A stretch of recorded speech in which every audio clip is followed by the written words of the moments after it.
Olha, minha filha, se você está aí do outro lado dessa tela me ouvindo agora, saiba que não foi por acaso que chegou até aqui. Talvez você também já tenha sentido o que é viver uma vida que não foi você quem escolheu, né? Eu tenho 94 anos hoje e carrego uma história que por pouco não me matou. Literalmente. Uma história que começou antes mesmo de eu nascer, quando meu pai fez uma promessa que ia me transformar numa prisioneira por mais de 2 décadas da minha vida. Você que está aí me ouvindo, quero te dizer que fico muito feliz de ter sua companhia nesse momento. Sabe por quê? Porque cada pessoa que para escutar essas palavras está ajudando outras almas perdidas a encontrarem o caminho de volta para casa. E olha, se você ainda não se inscreveu aqui no nosso cantinho, dá uma passadinha lá embaixo e aperta esse botãozinho da inscrição, porque é assim que a gente consegue chegar em mais gente que precisa ouvir essas verdades da vida. Todo mês, a gente faz uns sorteios especiais para os nossos inscritos mais participativos, para os que mais comentam e dão aquele jeitinho carinhoso no like, mas só vale para quem tem o dedinho ligeiro na escrita, viu? Meu nome é Rosa, mas durante longos anos escuros da minha vida, me chamaram de Irmã Madre Teresa das Dores. E olha que nome profético esse, porque dor mesmo eu tive de sobra. Nasci em 1930. Numa cidadezinha perdida do sertão da Paraíba, onde o sol rachava a terra e a miséria era tanta que parecia castigo divino. Meus pais, João Batista e Dona Severina, eram pessoas simples que mal sabiam fazer o nome no papel, mas tinham uma fé que movia montanhas e que quase acabou comigo. Escuta aqui uma coisa que vai te arrepiar dos pés à cabeça. Antes de eu nascer, meus pais já tinham enterrado 5 filhos. 5 criancinhas que mal tiveram tempo de conhecer o gosto do leite materno. A primeira morreu no parto, nem conseguiu dar o primeiro choro. A segunda levou pneumonia com 3 meses de vida. O terceiro pegou sarampo e se foi com 1 ano e pouquinho. O quarto foi a fome mesmo que levou, naquele tempo seco de 1927, quando nem os urubus conseguiam voar de tanta sede. E o quinto, coitadinho, nasceu tão fraquinho que nem abriu os olhinhos direito. Imagina você, que dor no peito da minha mãe, enterrando filho atrás de filho. Cada caixãozinho pequeno que descia na terra era um pedaço do coração dela que se despedaçava. Meu pai, homem rude do sertão, chorava, escondido atrás da casa, porque homem naquele tempo não podia mostrar fraqueza. Mas eu sei que ele chorava, porque minha mãe contava que encontrava as marcas das lágrimas no chão de terra batida. Foi depois de enterrar o 5º anjinho que meu pai fez a promessa mais diabólica que já se viu nesse mundo de Deus. Era uma sexta-feira santa, de 1929, dia que Jesus morreu na cruz, e ele estava lá, ajoelhado na igrejinha de São Sebastião, a única da nossa cidade. A igreja era pequenininha, escura, cheirava a cera velha e sofrimento acumulado. As imagens dos santos pareciam olhar diretamente para os pecados da gente, e o crucifixo pendurado atrás do altar tinha uma expressão de dor que dava medo até nos mais corajosos. Meu pai se ajoelhou bem ali na frente do altar, com os joelhos machucados no chão de pedra, e fez o que ele achava que ia salvar a família. São Sebastião, meu protetor, se o Senhor me abençoar com mais um filho que vingue, que cresça forte e sadio, eu entrego essa criança para os seus serviços. Vai ser freira ou padre, vai servir a Deus até o fim dos tempos. Eu prometo aqui, na frente do Senhor Jesus Cristo crucificado. E olha que ironia do destino. Eu nasci exatamente 9 meses depois, no dia 20 de janeiro de 1930, festa de São Sebastião. Minha mãe sempre contava que o parto foi o mais fácil de todos, que eu nasci rapidinho, berrando como uma danada, com os pulmões cheios de vida. Foi um milagre. Meu pai repetia todo santo dia. São Sebastião aceitou nossa promessa. Desde que me entendo por gente, eu sabia que era diferente dos meus irmãos que nasceram depois. Vieram o Antônio em 32, a Francisca em 34 e o pequeno Miguel em 36. Eles podiam sonhar com casamento, com filhos, com uma vida normal. Eu não. Eu era a prometida, a escolhida de São Sebastião, a que pertencia a Deus antes mesmo de saber o que isso significava. Nossa casa era um casebre de taipa, chão de barro batido que minha mãe varria religiosamente, todo dia ao amanhecer. Não tinha luz elétrica, não tinha água encanada, Não tinha nada dessas modernidades que vocês conhecem hoje. A gente se iluminava com candeeiro de querosene quando tinha, e quando não tinha, era com vela de sebo que minha mãe fabricava com a gordura dos porcos que a gente criava no quintal. O cheiro daquela casa eu nunca vou esquecer até morrer. Era mistura de fumaça de fogão, a lenha, sabão de cinza que minha mãe fazia para lavar roupa, cheiro de comida. Requentada, porque nunca sobrava nada fresco, e sempre, o cheiro forte de incenso que meu pai queimava todas as noites na hora da reza obrigatória. Porque na nossa casa, minha filha, todo santo dia tinha terço. 7 horas da noite em ponto, chovesse ou fizesse sol, meu pai pegava o rosário de contas pretas, herança da mãe dele, e toda a família se ajoelhava na sala. Eu, Antônio, Francisca, Miguel, minha mãe, todo mundo. E lá íamos nós, em nome do Pai, do Filho e do Espírito Santo. Mas para mim o terço era diferente, porque meu pai sempre terminava com uma oração especial que me gelava o sangue. São Sebastião, protege nossa filha Rosa, que é sua escolhida, que vai servir ao Senhor na vida religiosa até o fim dos seus dias. Todo mundo na cidadezinha sabia da promessa. Dona Josefa, que morava na casa do lado, sempre falava: que bênção ter uma filha santa, vai ser a salvação da família toda. Seu Manuel da bodega vivia repetindo: João Batista, você vai ter uma beatinha em casa, vai ver. Até o Padre François, um francês que mal conseguia falar nosso português direito, conhecia a história toda e sempre me olhava com aqueles olhos azuis cheios de expectativa. E sabe o que mais me marcava desde pequena? Era a roupa. Enquanto Antônio usava calça remendada mais colorida e Francisca usava vestidinho florido que minha mãe costurava com retalhos, eu sempre de preto, sempre. Já vai se acostumando com a cor de freira. Minha mãe falava como se fosse a coisa mais natural do mundo, como se estivesse me preparando para a morte em vida. Freira não precisa saber das coisas do mundo. Ele dizia com aquela voz grossa de homem que não admitia contestação. Então, eu ficava em casa, ajudando minha mãe nas tarefas domésticas. Aprendia a costurar, a cozinhar, a cuidar da hortinha miserável que tínhamos no quintal.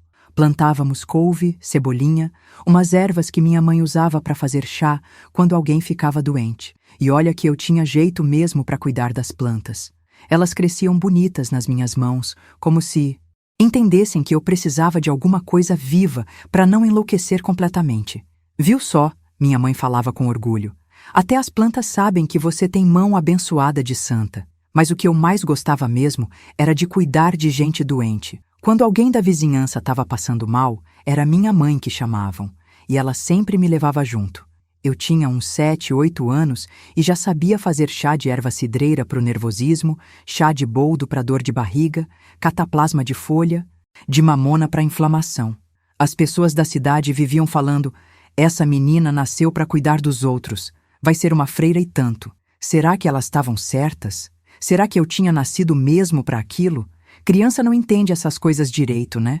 Eu só sabia que era diferente, que tinha um destino já escolhido antes de eu ter idade para escolher qualquer coisa. De vez em quando, escondida dos pais, eu ficava imaginando como seria ter uma vida normal. Casar com algum rapaz bonito, da cidade, ter filhos, cuidar da minha própria casa, ser dona do meu próprio destino. Mas rapidinho eu afastava esses pensamentos perigosos, porque meu pai sempre dizia com aquela voz que cortava a alma: pensamento ruim é coisa do capeta. Você já tem dono, Rosa. Você é de São Sebastião. E assim fui crescendo, minha querida. Crescendo e sabendo que aos 15 anos eu ia ter que entrar no convento Nossa Senhora da Conceição, que ficava na cidade vizinha, crescendo e carregando uma promessa que não era minha, mas que tinha virado o centro da minha vida inteira. E se essa mensagem ressoou com você até aqui e quiser apoiar para que ela chegue a outras pessoas que também estão no limite, clique em Valeu demais. Esse gesto pequeno ajuda a manter viva essa missão de levar luz a quem já perdeu a esperança. Gratidão imensa. Você já nasceu com o destino escolhido pelos outros? Porque eu nasci. E te digo uma coisa: criança aceita tudo como se fosse normal. Mas no dom, fundo do coração, sempre fica uma perguntinha que incomoda, feito espinho na carne. E se eu quisesse outra coisa? Mas naquele tempo, menina não escolhia nada.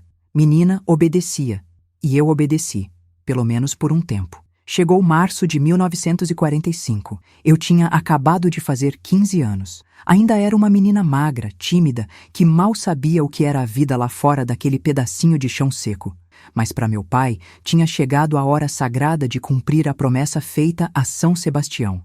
Minha filha, você já teve que deixar sua casa sabendo que talvez nunca mais voltasse? Porque foi isso que aconteceu comigo no dia 25 de março, festa da Anunciação.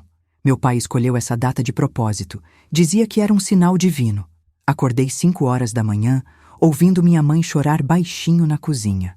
Ela estava preparando café e tentando esconder as lágrimas, mas eu conhecia todos os sons daquela casa como se fossem parte de mim. Era um choro engolido, desses que a pessoa faz quando não quer que ninguém veja, mas não consegue segurar a dor que está rasgando o peito.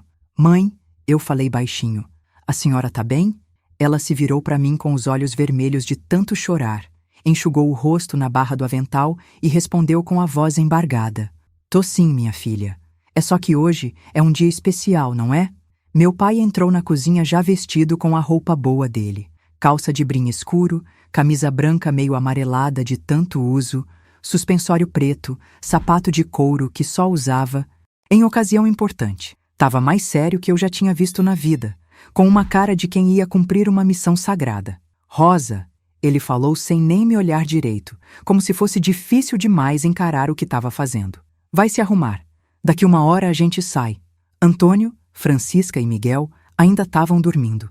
Meu pai disse que não precisava acordar eles, que despedida longa só dava sofrimento desnecessário.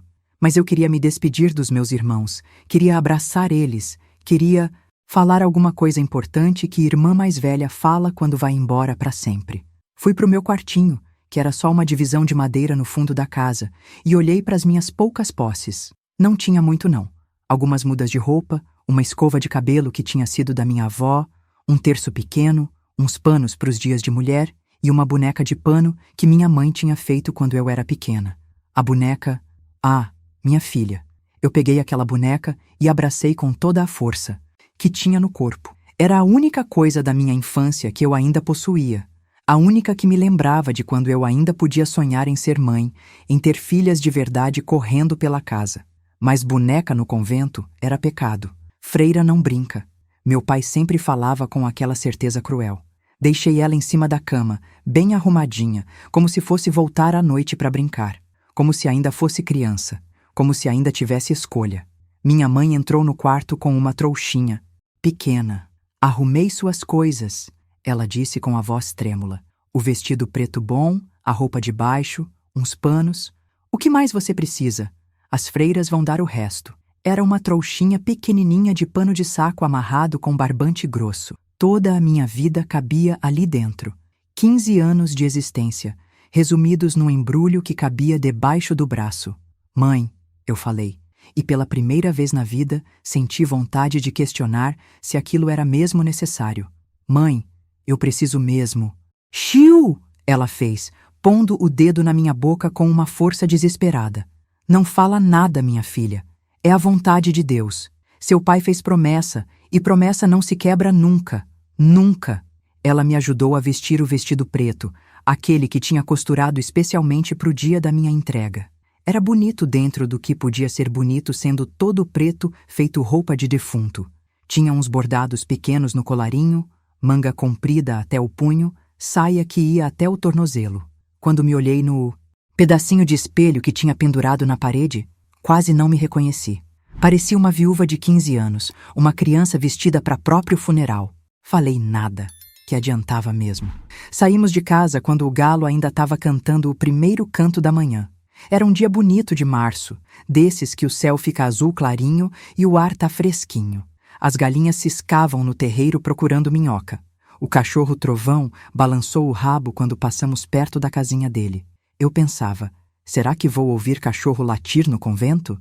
Será que vou ver galinha ciscar de novo algum dia? Caminhamos pela rua de terra da nossa cidadezinha. Algumas vizinhas já estavam acordadas e ficaram na porta vendo a gente passar como se fosse procissão fúnebre.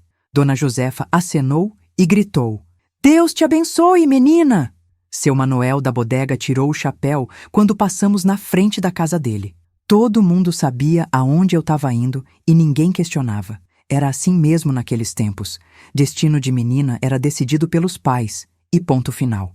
O convento Nossa Senhora da Conceição ficava na cidade vizinha, umas 2 léguas de caminhada. Era um prédio imenso de pedra cinza, com um muro alto que não deixava ver quase nada do que tinha dentro. O portão era de ferro pesado, pintado de preto, e tinha uma campainha grande do lado que fazia um som grave quando tocava. Quando chegamos na frente daquele portão, meu coração começou a bater tão descompassado que pensei que ia desmaiar ali mesmo. Minha mãe segurou minha mão pela primeira vez no dia todo. A mão dela estava gelada e tremendo feito folha no vento. Meu pai tocou a campainha. Um som que ecoou do outro lado do muro feito sino de morte. Ficamos esperando uns minutos que pareceram horas eternas. Eu ficava olhando para cima do muro e imaginando como seria lá dentro. Seria escuro? Seria frio? As freiras seriam bondosas ou malvadas? Finalmente o portão abriu com um barulho de ferro velho rangendo. Apareceu uma freira alta, seca feito galho de aroeira, de hábito azul escuro e véu preto cobrindo quase todo o rosto. Tinha olhos azuis gelados e sotaque estrangeiro quando falou. Senhor João Batista, vocês são a família da menina? Somos sim, madre. Meu pai respondeu tirando o chapéu e fazendo uma reverência. Esta aqui é a Rosa, a prometida. A freira me olhou de cima embaixo, feito estava avaliando gado no curral. Tinha um olhar duro que me deu um calafrio na espinha.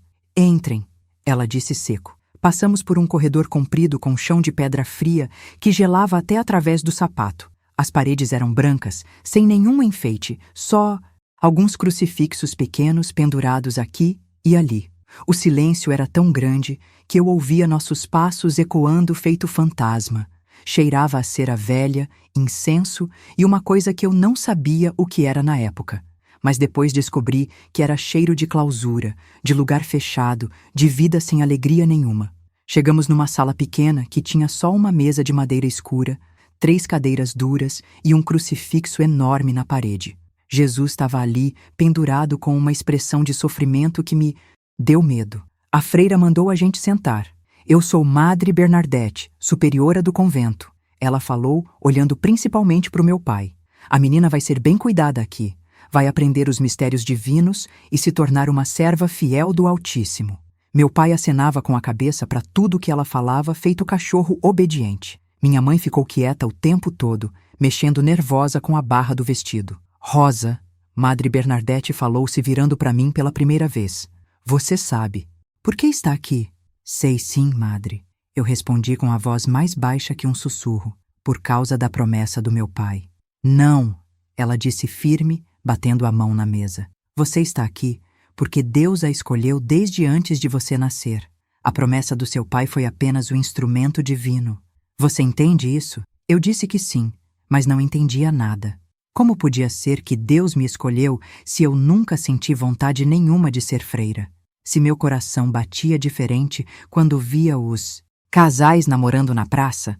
Se eu sonhava em ter filhos, em cuidar de uma família? Madre Bernardete explicou as regras com a frieza de quem estava lendo uma sentença de morte. Eu ia ficar num período de adaptação, usando roupa normal, mas seguindo toda a rotina sagrada do convento. Se tudo corresse bem, em 3 anos eu ia tomar o hábito e fazer os votos perpétuos. E se ela não se adaptar? Minha mãe perguntou baixinho. Foi a única coisa que ela teve coragem de falar ali. Madre. Bernardete olhou para ela com cara de quem não gostou nem um pouco da pergunta. Não existe essa possibilidade. Deus não comete erros nas suas escolhas. Chegou a hora da despedida. Meu pai me deu um abraço rápido, meio duro, e falou no meu ouvido. Lembra sempre, você é de São Sebastião, faz ele orgulhoso. Minha mãe chorou quando me abraçou. Chorou baixinho, mas chorou de verdade. Seja o que Deus quiser de você, minha filha. Ela sussurrou. Do jeito que der, encontre um modo de não morrer por dentro. E eles foram embora assim, simples feito quem deixa um pacote na porta. Saíram pela porta, eu ouvi o portão bater com um som final e, de repente, eu estava sozinha com Madre Bernardete naquela sala fria. Vamos, ela disse. Vou mostrar onde você vai passar o resto da vida. Subimos uma escada de pedra até o 2º andar. Os degraus eram gastos de tanto uso e nossos passos ecoavam assombrosamente. Ela me levou até um quarto minúsculo com uma cama de ferro, um crucifixo na parede, uma janela pequena com grade e mais nada. Parecia cela de prisão. Aqui é seu quarto, ela falou. Às 4 horas da manhã, toca o sino para matinas. Às 5, laudes. Às 6, missa. Às 7, café da manhã. Depois começam os trabalhos. Você vai trabalhar na enfermaria, cuidando dos doentes que procuram nossa caridade. 4 horas da manhã. Eu mal conseguia acordar às 6 em casa. Agora descanse um pouco, ela disse friamente. Amanhã sua nova vida começa. Quando ela saiu e fechou a porta com chave, eu sentei na beirada daquela cama dura e olhei pela janelinha gradeada. Dava para ver um pedacinho do pátio interno e eu fiquei imaginando meus pais voltando para casa, almoçando sem mim, minha mãe arrumando meu quarto vazio. Pela primeira vez na vida, minha querida, eu chorei de saudade de verdade. Chorei baixinho para ninguém ouvir, mas chorei feito criança perdida. E entre as lágrimas, uma pergunta martelava na minha cabeça sem parar. Como? Pode ser vontade de Deus se eu tô tão triste? Como pode ser bênção se parece maldição? Mas eu era nova, obediente e achava que tristeza era pecado mortal. Então enxuguei o rosto, ajoelhei ao lado daquela cama fria e rezei. São Sebastião, me ajuda a entender por que o Senhor me quer aqui. Me dá força para não morrer de desespero. Porque foi isso que aconteceu comigo aos 15 anos. E te juro que pensei 1000 vezes em me jogar daquela janelinha gradeada só para acabar com aquele sofrimento. Às 4 horas da madrugada, todo santo dia, um sino tocava tão alto que parecia que ia partir minha cabeça no meio. Era um som que cortava o silêncio da madrugada, feito faca afiada. Eu pulava da cama assustada, sempre confusa nos primeiros segundos, sem entender onde estava. Depois a realidade cruel batia.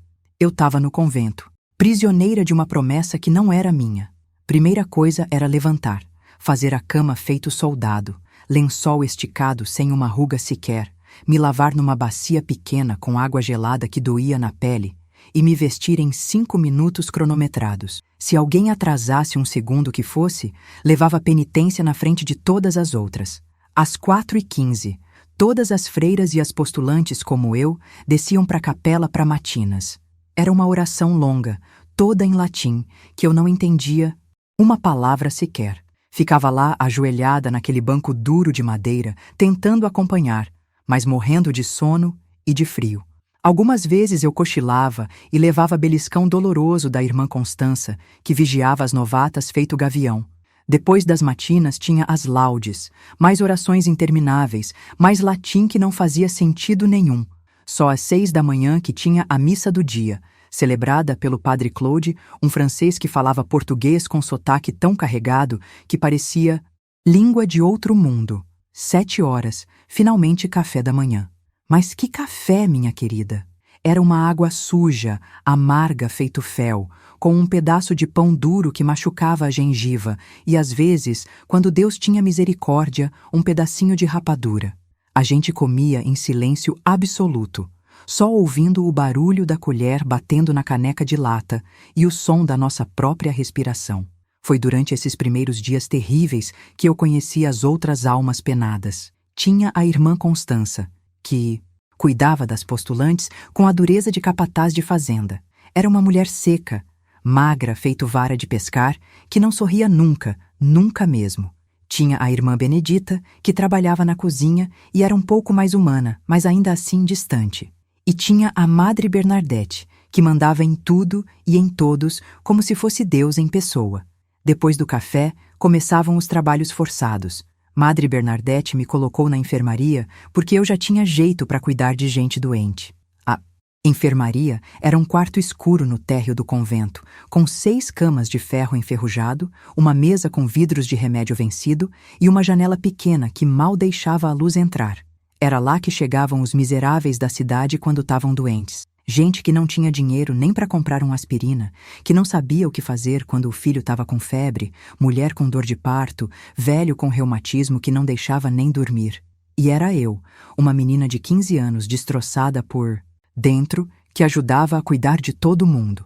E se você sente que essa mensagem tocou profundamente seu coração, considere clicar no Valeu demais. Esse pequeno gesto apoia essa missão de continuar trazendo mensagens de luz para todos que precisam. Agora, continuando. No começo, eu tinha medo de tanta miséria humana. Nunca tinha visto gente tão doente, tão sofrida, tão abandonada pela sorte. Chegavam crianças com barriga inchada de verme, mulheres com ferida que não parava de sangrar, homens cuspindo sangue nos panos sujos. Mas a irmã Benedita, que me ensinou o básico, falava com aquela voz cansada. Rosa, Jesus curava os enfermos. A gente está fazendo a obra dele, mesmo que seja no inferno. Aprendi rapidinho porque não tinha escolha. Aprendi a fazer curativo em ferida podre, a dar remédio na dose certa mesmo sem saber direito o que estava fazendo, a preparar chá para diferentes males usando ervas que a gente cultivava num canteirinho miserável nos fundos do convento. Descobri que eu tinha mão boa para isso mesmo, que as pessoas melhoravam mais rápido quando eu cuidava com carinho. Você nasceu para isso, menina, irmã Benedita sempre falava. Tem o dom da cura. Mas sabe o que mais me chamava a atenção e me despedaçava o coração? Era quando chegavam mulheres grávidas ou que tinham acabado de parir. Algumas vinham para ganhar neném ali mesmo na enfermaria, porque não tinham onde ir, ninguém para cuidar. Eu ajudava no parto, segurava a mão delas quando a dor apertava, limpava o bebê quando nascia todo vermelho e enrugado. E naqueles momentos, minha filha, meu coração disparava com uma emoção que eu não conseguia explicar nem para mim mesma. Era a alegria de ver vida nova chegando no mundo. Era a vontade louca de pegar aquele bebê no colo e nunca mais largar. Era um sentimento que mexia comigo toda, que me fazia pensar coisas proibidas. Será que um dia eu vou ter filho também? Será que vou sentir essa alegria de ser mãe? Mas rapidinho eu afastava esses pensamentos pecaminosos. Freira não tem filho. Freira é casada com Jesus Cristo. Freira cuida dos filhos dos outros, renuncia aos próprios desejos da carne. Era isso que elas repetiam todo santo dia nas pregações. Os meses foram passando devagar, feito agonia, e eu fui me acostumando com aquela rotina de sofrimento. Acordar de madrugada, rezar até a língua ficar dormente, trabalhar na enfermaria cuidando da desgraça alheia, rezar mais, comer comida sem gosto, rezar de novo, dormir cedo para acordar de madrugada e recomeçar o ciclo infernal. O mais difícil de suportar era a solidão que roía por dentro. No convento, mesmo com outras pessoas ao redor, você fica sozinha com seus pensamentos mais sombrios. Não podia conversar à toa, não podia rir quando tinha vontade, não podia fazer pergunta que não fosse sobre religião ou trabalho. Era como se eu tivesse morrido por fora, mas continuado viva por dentro. E essa vida interior era um tormento constante. Sentia falta danada dos meus irmãos. Lá em casa, quando meu pai não estava por perto controlando tudo, a gente sempre conversava, brincava, fazia travessura. Aqui era só silêncio, oração e trabalho. Silêncio, oração e trabalho. Todo dia igual, toda semana igual, todo mês igual, sem uma novidade, sem uma alegria, sem um momento de descontração sequer. De vez em quando, nas horas de recreio, que eram só meia hora depois do almoço mal feito, as postulantes podiam conversar baixinho entre si. Foi assim que eu conheci melhor a irmã Terezinha, que tinha entrado no convento 2 anos antes de mim. Ela tinha 17 anos e me contou, sussurrando feito conspiradora, que também estava ali por promessa dos pais. Você sente vontade de fugir daqui? Eu perguntei uma vez, olhando para os lados para ter certeza que ninguém estava escutando nossa conversa proibida. Todo santo dia. Ela respondeu com os olhos cheios de lágrimas contidas. Mas não posso. Minha família ficaria desonrada. Para sempre. E para onde eu ia? Mulher que foge de convento não casa mais com homem nenhum.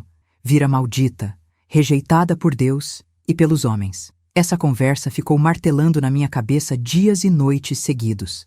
Era a mais pura verdade. Eu estava numa prisão que eu mesma tinha que escolher continuar prisioneira. Porque se fugisse, minha família me rejeitaria, a cidade inteira ia falar mal e nenhum homem decente ia querer casar comigo. Eu estava presa para sempre, condenada a uma vida de sofrimento eterno. Também. Era a primeira vez que eu via eles em 3 anos de separação cruel. Minha mãe estava mais magra, com o cabelo quase todo grisalho, marcas de sofrimento no rosto. Meu pai continuava o mesmo, duro, sério, religioso até os ossos. Antônio tinha crescido, estava virando homem. Francisca tinha se transformado numa moça bonita. E o pequeno Miguel, que era só um bebê quando eu fui embora, agora era um menino de 6 anos que mal se lembrava de mim. Eles me olhavam com orgulho, como se eu tivesse conquistado o maior prêmio da vida. Mas eu, vestindo pela primeira vez o hábito azul escuro e o véu preto que ia me cobrir para o resto dos meus dias, me sentia como se tivesse vestindo uma mortalha. Padre Claude fez a cerimônia toda em latim, como sempre. Madre Bernadette cortou meu cabelo com uma tesoura grande e afiada, bem curtinho, quase raspado. Os fios caíam no chão gelado da capela e cada mecha que caía parecia levar embora um pedaço da menina que eu tinha sido. Via minha vida anterior sendo varrida junto com aqueles cabelos mortos. Qual nome você escolhe para sua vida religiosa? Padre Claude perguntou com aquela voz solene de quem estava oficiando um sacrifício humano. Irmã Madre Teresa das Dores, eu respondi. Tinha escolhido esse nome porque na enfermaria eu via tanta dor, tanto sofrimento, que parecia apropriado. E as dores eram minhas também, por dentro, onde ninguém podia ver. Então você não é mais Rosa, ele falou como quem decreta uma sentença de morte. Você é Irmã Madre Teresa das Dores, serva de nosso Senhor Jesus Cristo até o fim dos tempos. Naquele momento terrível, minha querida, eu senti que estava enterrando definitivamente a menina que sonhava com casamento, com filhos, com uma vida normal de mulher. Irmã Madre Teresa das Dores tinha nascido e Rosa tinha morrido para sempre. Depois da cerimônia fúnebre, meus pais me abraçaram emocionados até as lágrimas. Agora você é uma santa de verdade, meu pai falou com a voz embargada. São Sebastião está orgulhoso da promessa cumprida. Mas eu olhava para os meus irmãos e pensava com o coração despedaçado. Antônio vai casar, vai ter filhos, vai continuar a família. Francisca também vai casar, vai ser mãe, vai conhecer o amor de homem. E eu vou ficar aqui cuidando da doença e da morte dos outros até minha própria morte chegar. Será que era isso mesmo que Deus queria para mim? Será que não tinha outra coisa guardada para o meu destino? Essas perguntas perigosas ficaram comigo pelos próximos 6 anos. 6 anos trabalhando naquela enfermaria maldita, cuidando de gente, vendo nascimento, vendo morte, vendo amor entre marido e mulher quando eles vinham visitar os doentes, vendo filhos crescerem nos braços das mães que vinham buscar remédio. E a cada dia que passava, meu coração ficava mais inquieto, mais revoltado. Não era tristeza simples, não era só saudade de casa, era uma sensação terrível de que alguma coisa fundamental estava faltando na minha vida, de que eu estava vivendo a vida completamente errada, desperdiçando os anos que Deus tinha me dado. Até que em 1954, quando eu estava com 24 anos, já era Irmã Madre Teresa das Dores havia 6 anos, já sabia de cor toda a rotina torturante do convento e achava que minha vida ia ser sempre igual. Acordar, rezar, trabalhar, rezar, dormir, morrer um pouquinho mais a cada dia. Deus decidiu que tinha chegado a hora de me mostrar que existia outra coisa, guardada para o meu destino. Nossa cidade estava passando por uma época terrível. Tinha aparecido um surto de febre tifoide que estava matando gente igual praga do Egito, principalmente criança e velho. A febre tifoide é uma doença cruel, minha filha. Dá febre altíssima, dor de cabeça que parte o crânio, manchas vermelhas pelo corpo todo. Naquele tempo não tinha remédio direito e quem pegava ou melhorava por milagre ou morria mesmo, sem meio termo. O coitado do doutor Sebastião, que era o único médico da cidade, estava desesperado. Homem já velho, formado há muito tempo atrás, não sabia direito como tratar aquela desgraça. Já tinham morrido umas 20 pessoas em 3 semanas. Todo mundo estava apavorado, trancado dentro de casa, com medo de pegar a doença maldita. Foi quando a prefeitura mandou um telegrama urgente para a capital pedindo socorro. E graças aos céus mandaram um médico especialista, Dr. Eduardo Mendes, formado na Faculdade de Medicina do Rio de Janeiro, que entendia de epidemia e sabia como combater a febre tifoide. Era uma manhã de segunda-feira amaldiçoada.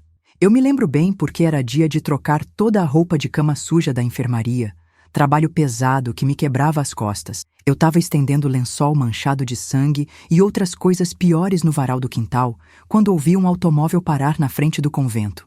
Automóvel na nossa cidade era a coisa mais rara que água no deserto. Só o prefeito e 2, 3 fazendeiros ricos tinham. Não prestei atenção no começo. Automóvel no convento normalmente era algum rico fazendo doação para comprar lugar no céu, ou alguma família endinheirada pedindo oração especial para algum parente desenganado. Continuei estendendo roupa suja e cantarolando baixinho uma música que tinha aprendido com minha mãe nos tempos de menina, quando ainda tinha direito de ser feliz. Mas aí, a irmã Constança apareceu no quintal toda agitada, quase correndo. Irmã Madre Teresa das Dores. Ela falou sem fôlego. A madre quer falar com você na enfermaria. Rapidinho, não pode demorar. Larguei o lençol molhado e corri. Quando cheguei na enfermaria, tinha um homem de costas mexendo numa maleta de couro fino. Um homem alto, bem vestido, com roupa de qualidade que eu nunca tinha visto na vida. Quando ele se virou para me cumprimentar, minha querida, eu senti uma coisa muito estranha no peito, um sobressalto que nunca tinha sentido antes. Era um homem bonito, isso não dava para negar. Devia ter uns 30 e poucos anos, olhos castanhos claros, óculos pequenos de armação dourada, mãos finas e cuidadas de pessoa que não trabalha na roça. Mas não era só a beleza que tinha chamado minha atenção.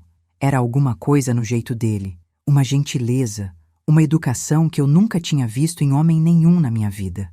Irmã Madre Teresa das Dores, Madre Bernadette falou com aquela voz autoritária. Este é o Dr. Eduardo Mendes. Veio da capital para nos ajudar com o surto de febre tifoide. Vai precisar usar nossa enfermaria para atender os casos mais graves. Muito prazer, irmã.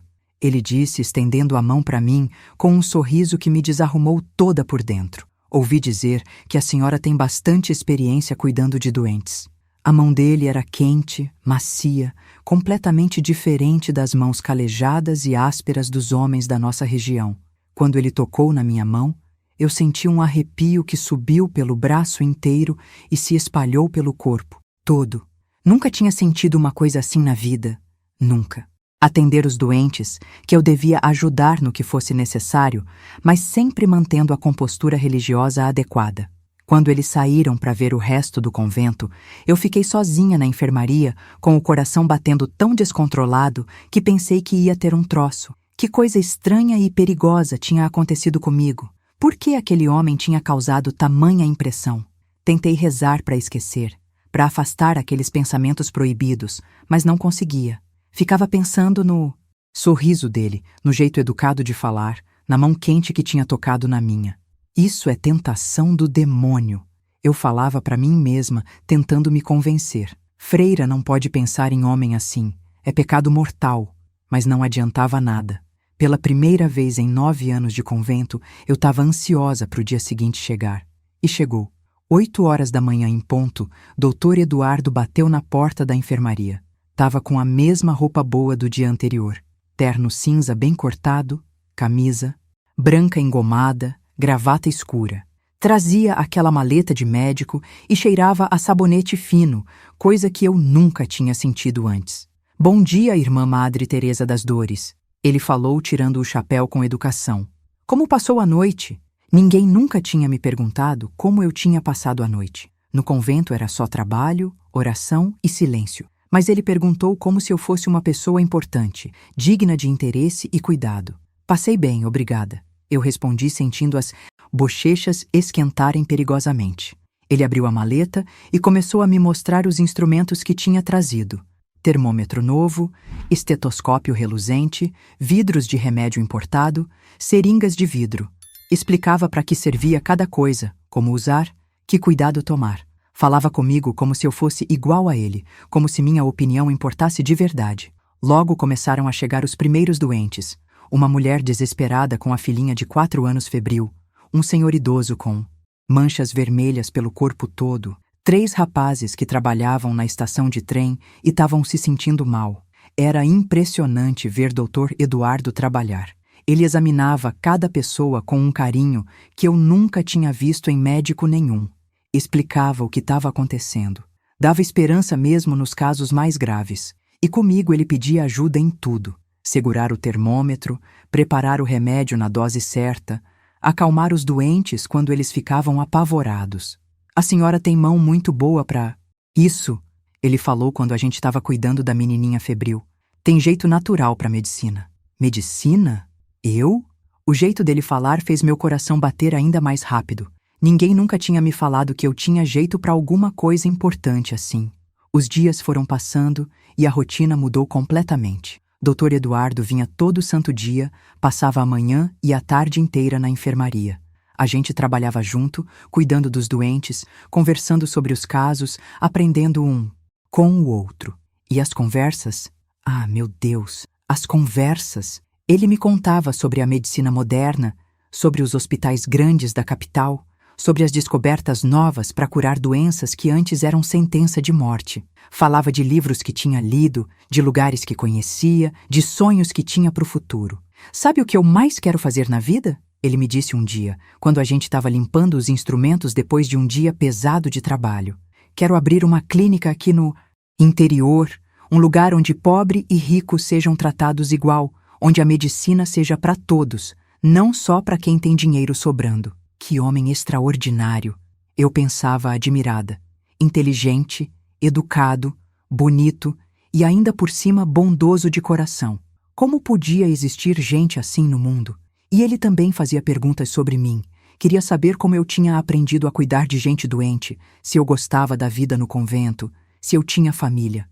A senhora sempre quis ser freira? Ele perguntou um dia que me pegou desprevenida. Aquela pergunta me acertou feito soco no estômago. Ninguém nunca tinha perguntado se eu queria ser freira. Todo mundo sempre falou da promessa do meu pai, da vontade de Deus, do destino escolhido. Mas o que eu queria? Ninguém nunca tinha perguntado isso antes. Não sei direito, eu respondi. E foi a resposta mais honesta que eu tinha dado na vida inteira. Entrei aqui muito nova, nunca pensei em outra coisa diferente. Ele me olhou com uma expressão estranha, meio triste, meio carinhosa. Às vezes a vida da gente não é o que a gente escolheu, é o que os outros escolheram pra gente, não é mesmo? Essas palavras ficaram ecoando na minha cabeça o resto do dia. E à noite, deitada na minha cama pequena e dura, eu pensei pela primeira vez na vida. E se eu pudesse escolher de verdade? O que eu escolheria? E se essa mensagem estiver tocando algo dentro do seu coração, considere com carinho apoiar essa entrega clicando em Valeu demais. É graças a esse gesto que conseguimos continuar trazendo mensagens como essa para quem mais precisa. É um apoio que faz a diferença na luz que compartilhamos aqui. Você já se fez essa pergunta perigosa, minha querida? É uma pergunta que muda tudo na vida da gente, porque uma vez que a gente faz, não consegue mais parar de pensar na resposta verdadeira. O mês seguinte foi o mais confuso da minha vida inteira, minha filha. Era como se eu tivesse virado duas pessoas ao mesmo tempo. Irmã Madre Teresa das Dores, que rezava e obedecia por obrigação, e Rosa, que estava acordando depois de 9 anos dormindo forçado. Dr. Eduardo já fazia parte da rotina da enfermaria. Chegava sempre 8 horas da manhã, ficava até o almoço, voltava 2 horas da tarde e ficava até o fim do dia. O surto de febre tifoide estava controlado graças ao trabalho dele, mas ainda apareciam casos novos e ele não podia ir embora. Graças a Deus que não podia, porque eu tinha começado a viver só para aqueles momentos que a gente passava junto, cuidando dos necessitados. Era a única hora do dia que eu me sentia viva de verdade, útil de verdade, feliz de verdade. As conversas entre a gente tinham mudado também. No começo, eram só sobre medicina e doentes. Depois começaram a ficar mais pessoais, mais íntimas. Ele me contava da vida dele na capital, da família rica e educada, dos estudos na faculdade. Eu contava da minha infância no sertão, da minha família simples, dos meus medos mais profundos. A senhora já teve vontade de conhecer o mundo lá fora?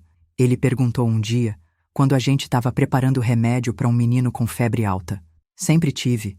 Eu respondi sem pensar direito. Depois me assustei com minha própria sinceridade perigosa. E o que mais tem vontade de ver? Eu fiquei calada um tempão, mexendo o remédio na colher, pensando numa resposta que não me condenasse. Eu, que nunca tinha saído da minha cidadezinha, que nunca tinha pensado que podia querer alguma coisa diferente da vida que já estava decidida. Queria ver o mar, eu falei finalmente. Minha mãe uma vez me contou que existe uma água enorme, azul, que vai até onde os olhos não conseguem alcançar. Sempre tive curiosidade de ver isso. Ele sorriu daquele jeito que me deixava toda desarrumada por dentro. O mar é lindo mesmo, irmã. E a senhora ia gostar muito. Tem uma coisa no mar que faz a gente se sentir livre, sabe? Como se todos os problemas da vida ficassem pequenos perto daquela imensidão toda. Livre. Essa palavra mexeu comigo de um jeito que não dava para explicar. Quando foi a última vez que eu tinha me sentido livre de verdade? Será que alguma vez na vida eu já tinha sido realmente livre? Coração de ouvir. Era sinal de saúde, de vida pulsando forte. Que bebê lindo! Dr. Eduardo falou, pegando a criancinha no colo com um jeito carinhoso. A senhora gosta de crianças? Meu coração apertou tanto que quase parei de respirar. Como eu ia explicar que morria de vontade de ter filho, que toda vez que via uma mulher esperando bebê, eu sentia uma inveja que até me dava vergonha de sentir? Como ia contar que sonhava acordada sendo mãe? Gosto muito, eu respondi tentando esconder a emoção que estava me sufocando. Sempre gostei de criança pequena. Deve ter jeito natural para ser mãe, ele falou me olhando nos olhos de um jeito diferente, mais profundo. Cuida das pessoas com tanto carinho verdadeiro. Naquele momento terrível e maravilhoso, minha querida, eu quase desabei a chorar ali mesmo, porque pela primeira vez na vida alguém tinha falado que eu podia ser mãe, que eu tinha jeito para isso. No convento, maternidade era pecado capital, desejo proibido da carne, tentação diabólica. Mas ele falou como se fosse a coisa mais natural e bonita do mundo. Doutor? Eu falei baixinho, quase sussurrando, freira não pode ser mãe nunca. É verdade. Ele respondeu, continuando a me olhar nos olhos com aquela intensidade que me desarrumava toda. Mas a senhora é freira por escolha própria ou por obrigação dos outros? Essa pergunta foi como um tapa na cara, um soco no estômago. Ninguém nunca tinha separado as duas coisas assim, tão claramente. Escolha própria ou obrigação forçada. E eu sabia a resposta dolorosa, mas tinha medo mortal de falar em voz alta. Por obrigação. Eu sussurrei tão baixo que quase nem saiu som nenhum. Ele não falou mais nada naquele momento, só continuou me olhando com aqueles olhos carinhosos e compreensivos. Mas alguma coisa muito perigosa passou entre a gente naquele momento, uma compreensão silenciosa que mudou tudo para sempre. Dali em diante, nossos encontros ficaram ainda mais especiais e arriscados. Ele sempre dava um jeito de chegar um pouco mais cedo ou sair um pouco mais tarde para a gente poder conversar sozinhos, longe dos olhos vigilantes das outras freiras. E essas conversas eram como água fresca no deserto para mim. Ele me contava dos sonhos dele. Abrir aquela clínica, casar com uma mulher que entendesse o trabalho dele, ter filhos, construir uma família feliz e unida. E eu ficava pensando, pecaminosamente, como seria ser a mulher de um homem assim, tão bom, tão inteligente. Eu contava dos meus medos mais profundos. Medo de estar vivendo a vida completamente errada, medo de decepcionar Deus, medo de decepcionar minha família, medo de nunca ser feliz de verdade nessa vida. A senhora acha que Deus quer que alguém seja infeliz para sempre? Ele perguntou um dia que me marcou para a vida toda. Não sei direito, eu respondi honestamente. Sempre me ensinaram que sofrimento era penitência pelos pecados cometidos. Mas a senhora não cometeu pecado nenhum. Ele falou pegando de leve na minha mão pela segunda vez desde que a gente se conheceu. A senhora só nasceu. Como pode pagar por um pecado que nunca fez? Essas conversas mexiam tanto comigo que eu passava as noites inteiras acordada, pensando, questionando tudo o que tinha aprendido. Será que ele estava certo? Será que eu podia querer ser feliz sem estar cometendo pecado mortal? Foi numa terça-feira, 1º de dezembro, dia de Santa Luzia, que aconteceu o que mudou minha vida para sempre. A gente estava sozinhos na enfermaria porque não tinha nenhum doente internado naquele momento, graças aos céus. Ele estava organizando os remédios e eu estava dobrando roupa de cama limpa. Irmã Madre Teresa das Dores, ele falou de repente, parando completamente o que estava fazendo. Sim, doutor, eu respondi sem levantar os olhos da roupa, porque sentia que alguma coisa muito séria ia acontecer. Posso fazer uma pergunta muito pessoal, muito delicada? Meu coração disparou feito cavalo. Assustado. Pode sim. A senhora A senhora já pensou alguma vez em deixar a vida religiosa? Eu larguei o lençol que estava dobrando e olhei para ele assustada. Tava sério, nervoso, esperando minha resposta como se a vida dele dependesse disso. Por que o senhor está perguntando isso? Eu consegui falar com a voz tremendo igual folha no vendaval. Ele engoliu seco, juntou coragem e continuou. Porque eu me apaixonei perdidamente pela senhora. Minha filha, o mundo parou completamente. Naquele momento, literalmente parou. Eu não ouvia mais nada, não via mais nada. Só sentia o coração batendo tão descontrolado que parecia que ia explodir no peito. Doutor, eu comecei, mas ele continuou falando antes que eu pudesse pensar em alguma resposta. Eu sei que é loucura total. Sei que a senhora fez votos sagrados. Sei que não tenho direito nenhum de falar isso. Mas não posso mais guardar esse sentimento. Desde o primeiro dia que vi a senhora, eu soube que era especial. E agora, depois desses meses trabalhando junto, conversando, conhecendo seu coração bondoso, eu me apaixonei de um jeito que nunca pensei que fosse possível. Lágrimas começaram a escorrer pelo meu rosto. Lágrimas de alegria, de medo, de confusão total, de alívio também, porque aquilo que eu estava sentindo e não tinha coragem de admitir nem para mim mesma, ele também estava sentindo. E a senhora? Ele perguntou baixinho, chegando mais perto. Sente alguma coisa por mim? Eu podia ter mentido, podia ter falado que não, que era uma freira devotada, que só pensava em Deus e nas coisas do céu. Podia ter mandado ele embora e nunca mais tocar no assunto perigoso. Podia ter fingido que nada daquilo estava acontecendo. Mas não consegui mentir para o coração dele. Não consegui mentir para o meu próprio coração que estava gritando a verdade. Sinto sim, eu sussurrei tremendo toda. Deus me perdoe, mas eu sinto muito. E aí, minha querida, aconteceu uma coisa que eu achava que só existia nas histórias de amor que eu nunca tinha tido coragem de imaginar. Ele se aproximou devagar, pôs a mão no meu rosto com todo o carinho do mundo e me deu o primeiro beijo da minha vida. Foi um beijo suave, respeitoso, cheio de amor verdadeiro. E quando nossos lábios se tocaram pela primeira vez, eu entendi finalmente o que as pessoas chamavam de amor de verdade. Entendi por que as mulheres choravam quando os maridos morriam. Entendi por que existia música, poesia, todas essas coisas bonitas do mundo. O que é que a gente vai fazer agora? Eu perguntei com medo da resposta. Não sei ainda. Ele falou secando minhas lágrimas com o polegar, com uma delicadeza que nunca tinha conhecido. Só sei que não consigo mais viver sem a senhora. E sei também que a senhora não nasceu para ser freira prisioneira. A senhora nasceu para ser amada, para amar de volta, para ser feliz de verdade.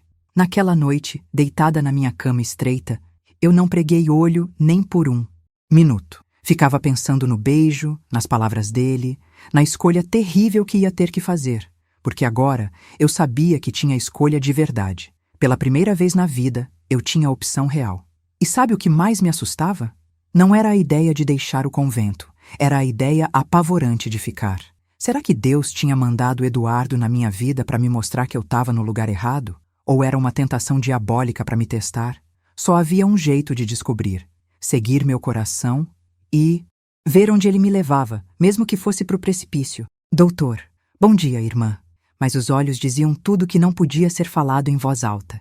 Era como se a gente tivesse criado uma linguagem secreta só nossa. Quando tinha doente na enfermaria, a gente trabalhava junto profissionalmente, sem demonstrar nada. Mas quando ficávamos sozinhos, mesmo que fosse por 5 minutos apenas, Eduardo segurava minha mão, falava palavras carinhosas que me faziam sentir como uma mulher amada de verdade. Você é a pessoa mais linda que já conheci na vida, ele sussurrava quando tinha certeza absoluta que ninguém ia ouvir. Não só por fora, mas por dentro também. Você tem uma luz especial, Rosa. Rosa. Ele tinha voltado a me chamar pelo meu nome verdadeiro. E cada vez que falava, era como se estivesse ressuscitando a pessoa que eu era antes de virar Irmã Madre Teresa das Dores. Mas a culpa, ai meu Deus, a culpa que me consumia. Toda noite, na hora de rezar antes de dormir, eu ajoelhava ao lado daquela cama dura e não conseguia formar uma oração direita. Como pedir perdão por uma coisa que me fazia tão feliz pela primeira vez na vida? Como me arrepender de algo que parecia tão certo no meu coração? Perdoa-me, Jesus. Eu rezava, mas as palavras saíam vazias, sem convicção. Perdoa-me por estar amando um homem, por estar querendo uma vida diferente, por estar questionando os planos que fizeram para mim. Mas eram mesmo os planos de Deus? Ou eram os planos do meu pai que todo mundo disse que vinham de Deus? Durante o dia, quando estava cuidando dos doentes com Eduardo, eu me sentia útil, completa, no lugar certo da vida. Quando estava rezando com as outras freiras, me sentia uma impostora, uma mentirosa, alguém representando um papel que nunca foi seu de verdade. As outras irmãs começaram a reparar que eu estava diferente. Irmã Constança, que tinha olho de águia para essas coisas, vivia me perguntando se eu estava bem de saúde. Você anda muito distraída nas orações, irmã Madre Teresa das Dores. Ela falou, um dia com desconfiança. Alguma coisa está te preocupando? Não, irmã. Eu menti descaradamente. É só cansaço mesmo da enfermaria. Mas ela ficou de olho em mim, e não era só ela. Madre Bernadette também começou a aparecer na enfermaria mais vezes, sempre com alguma desculpa. Ver se estava precisando de alguma coisa, conferir se os doentes estavam sendo bem atendidos, verificar se eu estava seguindo todas as regras sagradas. Doutor Eduardo, ela falou um dia quando ele estava terminando de atender uma senhora com pneumonia. Que bom que o surto está controlado. Logo o senhor vai poder voltar para a capital, não é mesmo? Meu coração gelou na hora. Voltar para a capital? Eu nem tinha pensado nisso. Claro que uma hora ele ia ter que ir embora. Doutor Eduardo tinha vindo só por causa da epidemia. É verdade, madre, ele respondeu, e vi que ficou tenso também. Mas ainda tem alguns casos para acompanhar. Não posso ir embora deixando gente doente. Quando Madre Bernadette saiu, nós dois ficamos em silêncio pesado. Até que Eduardo falou baixinho. Rosa, a gente precisa conversar sério. Sobre nós, sobre o futuro. Sobre o quê? Eu perguntei, mas já sabia. Sobre nós, sobre o futuro que podemos ter juntos. Eu não posso ficar aqui para sempre. E não posso ir embora deixando você prisioneira. Aquela tarde, quando não tinha mais nenhum doente na enfermaria, Eduardo me contou os planos dele. Ia ter que voltar para a capital em 3 semanas. Tinha outros compromissos, esperando, outros doentes precisando dele.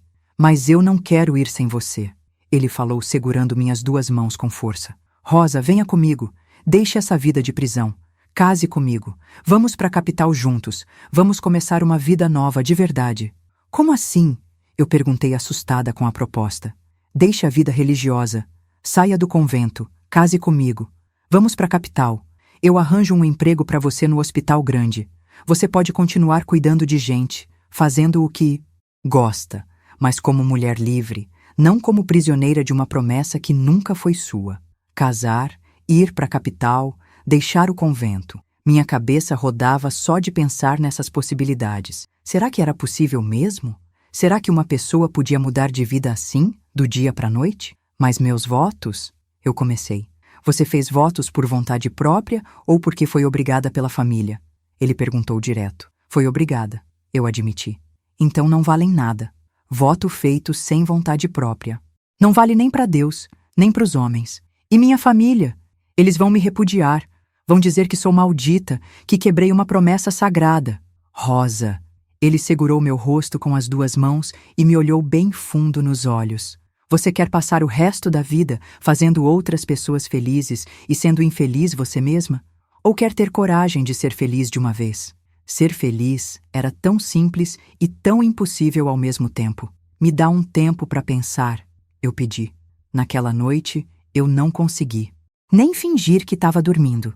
Fiquei acordada até de madrugada, pesando prós e contras, imaginando possibilidades, rezando por uma resposta clara dos céus. Se eu ficasse no convento, ia ter segurança, ia agradar minha família, ia cumprir a promessa do meu pai, mas ia viver o resto da vida com o coração partido, sabendo que deixei o amor da minha vida ir embora. Ia morrer virgem, sem nunca ter conhecido o amor de homem, sem nunca ter sido mãe, sem nunca ter tido uma família própria de verdade. Se eu saísse do convento, ia ter que enfrentar o escândalo, a rejeição, a maldição da família inteira, mas ia ter Eduardo, ia ter a chance de ser feliz, de construir a vida que eu realmente queria no fundo do coração. Na madrugada, ajoelhada no meu quarto pequeno, fiz uma oração diferente de todas as outras. Deus, eu não sei mais o que o Senhor quer de mim. Durante 24 anos, tentei seguir o que os outros falaram que era sua vontade, mas agora não sei mais nada. Se o Senhor me deu este amor, se colocou Eduardo na minha vida, talvez seja porque seus planos para mim são diferentes dos planos que fizeram para mim. Me dá força para fazer a escolha certa, mesmo que seja a mais difícil. E sabe que resposta eu senti no coração, minha querida? Não foi uma voz miraculosa, nem uma visão, nem nada sobrenatural assim. Foi uma paz profunda, uma paz de quem finalmente entendeu qual era seu caminho verdadeiro. 3 dias depois, eu dei minha resposta para Eduardo. Eu vou com você. Ele me abraçou tão forte que pensei que ia me quebrar no meio. Tem certeza absoluta? Ele perguntou. Tenho. Eu respondi com uma convicção que nunca tinha sentido antes. Pela primeira vez na vida, eu tenho certeza completa de alguma coisa. E se essa mensagem está fazendo sentido para você, sinta no seu coração se é o momento de clicar no botão "Valeu demais" aqui embaixo. Esse apoio nos ajuda a continuar trazendo palavras de luz e reconstrução para tantas vidas que precisam ouvir isso. Agora só faltava planejar como sair de um convento sem ninguém perceber. E isso, minha filha, ia exigir uma coragem que eu nem sabia se tinha dentro de mim. Mas quando a gente ama de verdade, a gente encontra forças que nem sabia que existiam. O plano era simples, mas arriscado. Numa noite de tempestade, eu ia sair pela porta dos fundos do convento, onde Eduardo ia estar esperando com o carro. A gente ia viajar de madrugada até a capital, casar no civil no dia seguinte e só depois mandar notícia para as famílias. Em dezembro de 1954, numa noite de chuva torrencial, eu deixei 2 cartas em cima da cama. Uma para a Madre Bernadette pedindo perdão pelo escândalo, outra para os meus pais tentando explicar que não estava rejeitando Deus, só estava escolhendo um caminho diferente para servi-lo. Quando saí pela porta dos fundos e vi Eduardo esperando debaixo da chuva, soube que estava fazendo a escolha certa da minha vida. Subimos no carro e partimos para nossa nova vida, deixando para trás toda aquela prisão dourada. Hoje, com 94 anos, posso dizer com toda certeza, não me arrependo de nada. Eduardo e eu tivemos 58 anos de casamento abençoado. Tivemos 4 filhos lindos, 12 netos e 20 bisnetos. Construímos uma família cheia de amor, uma clínica que atendia rico e pobre igual, uma vida de propósito e felicidade. Minha querida, se você chegou até aqui comigo, é porque também tem alguma escolha difícil para fazer na sua vida. Quero te dizer uma coisa: você merece ser feliz. Você merece escolher seu próprio destino. Não deixe os outros decidirem sua vida por você. Se essa história tocou seu coração de alguma forma, se inscreva no nosso canal para receber mais mensagens como essa. E conta pra gente nos comentários, qual foi a escolha mais difícil que você já teve que fazer? O que você aprendeu com a minha história? Sua experiência pode ajudar outras pessoas que estão passando pela mesma luta. Lembre-se sempre, Deus quer sua felicidade, não seu sofrimento. A vida é um presente, e você tem o direito de abrir esse presente do jeito que seu coração mandar. Um abraço cheio de carinho desta velha que aprendeu que nunca é tarde para escolher a felicidade.